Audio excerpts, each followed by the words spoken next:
Boa tarde a todas e a todos. Meu nome é Marcelo Rocco, eu sou professor da UFOP, da área de Artes Cênicas, Licenciatura e Bacharelado. Espero poder contribuir com essa temática que está sendo tão reiterada pelas mídias, pelas redes sociais, que é o teatro pós-pandemia. Antes de falar do teatro pós-pandemia, eu gostaria de trazer um destaque anterior, ao que vinha acontecendo ao teatro antes da pandemia. Não tem como a gente datar exatamente um ano, mas eu posso arriscar entre 2015 e 2016, em que o teatro já não ia muito bem das pernas, e que o artista passa a ser extremamente demonizado, sobretudo o artista das artes da presença, ou da cena contemporânea.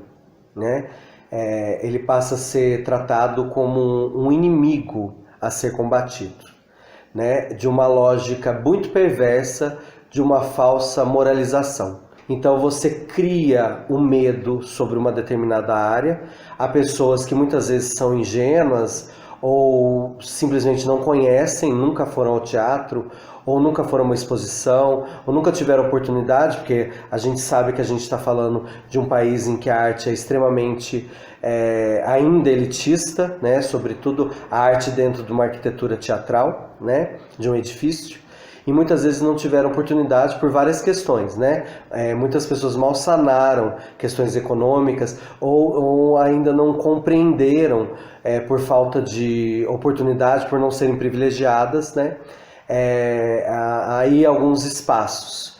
E aí nesse sentido, como elas não conhecem, elas passam a ser cooptadas por um discurso absolutamente perverso sobre arte, e passa a ser banalizado em forma de memes e de redes sociais, em que você tira do contexto uma ideia, então uma apresentação teatral é retirada de um contexto e é jogada em um outro contexto, modificando toda a sua estrutura para ser demonizado. Então isso é uma forma até de uma notícia falsa, incorre ao erro. Então ela induz as pessoas que não foram, não estiveram lá, não presenciaram uma ação ao erro. Essa é a ideia. E não tem nada de ingênuo nisso por parte de quem faz, talvez de quem compra. Então o artista já estava nesse bolo de demonização. E aí dentro dessa perspectiva vem a pandemia, o que piora bastante a vida dos artistas, porque por mais que o teatro seja feito para um número pequeno de pessoas, não para um tipo de pessoas, mas para um número pequeno de pessoas, e aí eu não vou adentrar no teatro Broadway, Off-Broadway, nada disso, tá? Eu vou falar especificamente do teatro que muitas vezes sobrevive a partir de editais, por exemplo. E aí, como esse teatro ele precisa desse número de pessoas para ser aprovado, ou até mesmo da bilheteria, e aí o teatro, que sempre se colocou como a arte da presença, que sempre se colocou como a arte da aproximação física, do estreitamento entre público e espectador, ele se vê sem isso. Ele se perde em meio a essa pandemia. E eu não vou entrar aqui em outras artes, que já discutem ou já nascem do hibridismo pautado numa tela ou nas tecnologias como a videodança, videoarte, videoperformance, fotoperformance. Não vou adentrar nisso, mas especificamente do teatro, seja ele da arquitetura teatral, do edifício, ou de rua, ou de espaço alternativo. Mas esse tipo de teatro, ele precisava de público. E aí ele começa a se repensar, E a grande problemática se o teatro sempre foi a arte da presença, Quando Grotowski fala sobre a relação entre ator e espectador como o mote para o teatro, e Peter Brook vai lá e completa e fala ator, espectador e um espaço, como que ele fica então? Então, será que essa fruição ela só acontece quando há uma relação física? Como passa a ser o teatro, então, mediado pela tela? Muitos autores vão dizer que isso não é teatro, é vídeo. Né? Há uma série de teóricos que vão se debruçar sobre isso. Mas o teatro hoje precisa sobreviver, estamos vivendo uma exceção, né? E aí, dentro dessa ideia de exceção, como que a gente vai experimentar? E eu acho que nesse sentido o artista ele precisa cada vez menos se julgar, né? E fazer experimentações e aí pensar nessas experimentações caseiras, né? No sentido de feito em casa mesmo. Então tudo que é feito em casa agora, por exemplo, os sons externos permeiam a minha ação, né? A arte feita ao vivo, mesmo mediada, ela permite que coisas aconteçam. E aí nisso, como que eu vou experimentar?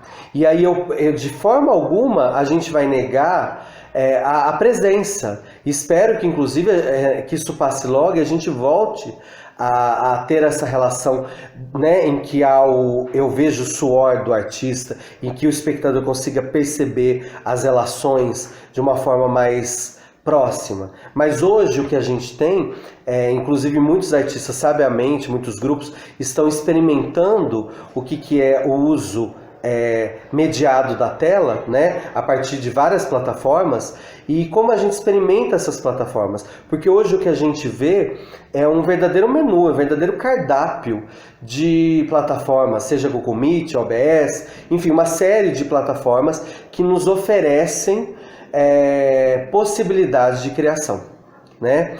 E aí como que a gente vai fazer? Né? Talvez um dia nós sejamos estudados como o início, né? Como uma vanguarda dessas experimentações, né? Por essa necessidade, como foi um dia o cinema, né? O surgimento do cinema, que não surgiu inclusive como narrativa de forma alguma, né? Ele surgiu de uma forma experimental, e aí Hollywood foi lá e cooptou de alguma forma essa noção. E aí nesse sentido, eu acho que nesse momento de que a gente deve se julgar pouco e fazer mais, né, e experimentar mesmo, inclusive experimentar, correr o risco ao erro, porque nas relações presenciais, por exemplo, o tempo é diferente. Por mais que o tempo de um teatro seja mercadológico, de 1 hora e meia, eu permito o silêncio. E no vídeo, o silêncio ele passa a ser questionado.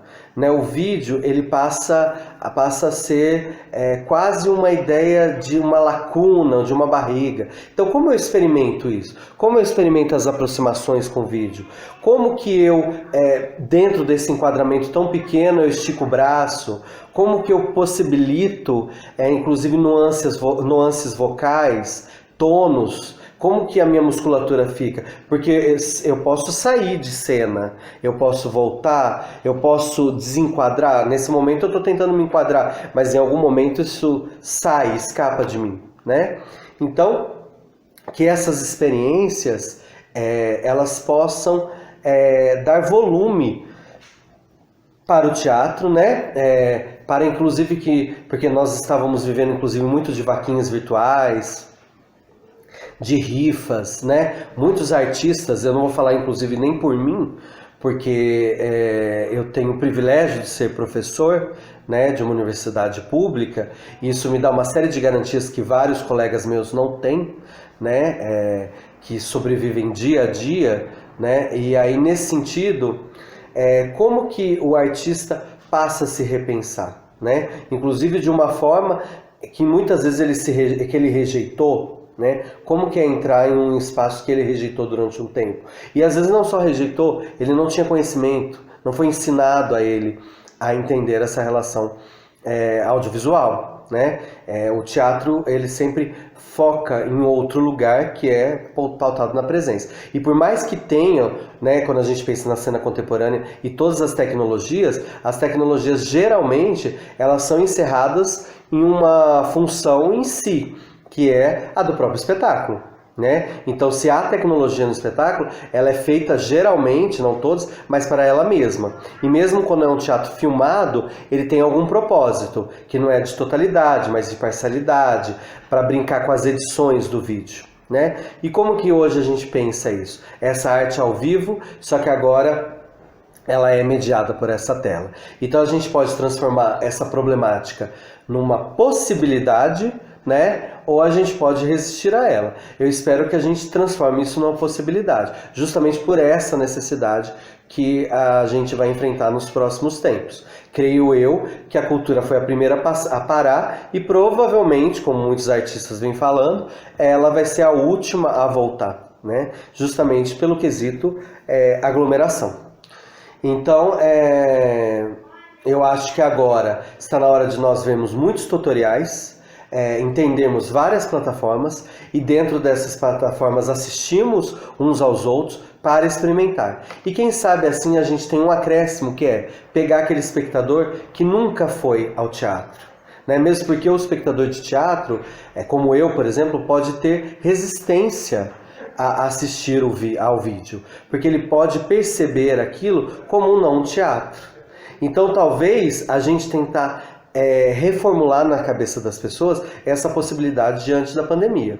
E ao mesmo tempo em que você reformula essas possibilidades, você pode pegar o espectador desavisado, que nunca foi ao teatro e que prefere assistir da sua casa. Quem sabe existem elementos que possam estimular o teatro, o espectador. Inclusive, para além da narrativa, a experimentação ela pode ser plástica, ela pode ser a partir de uma imagem, né? Então, como que eu atraio as pessoas para discutirem comigo, né?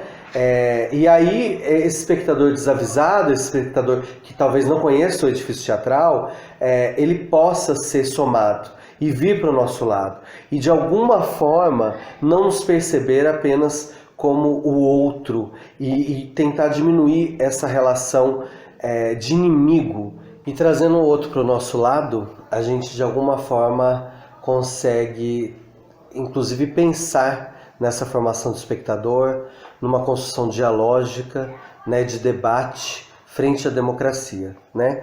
Porque é importante que pensemos diferente, né, que pensemos diferente, já que a harmonia, a ideia de uma harmonia falseada, né, em que as pessoas pensem da mesma forma, é um princípio de um discurso de exceção. Espero, de alguma forma, que essa minha contribuição possa gerar algum tipo de debate sobre esse momento que nós estamos vivendo e que seja breve este momento.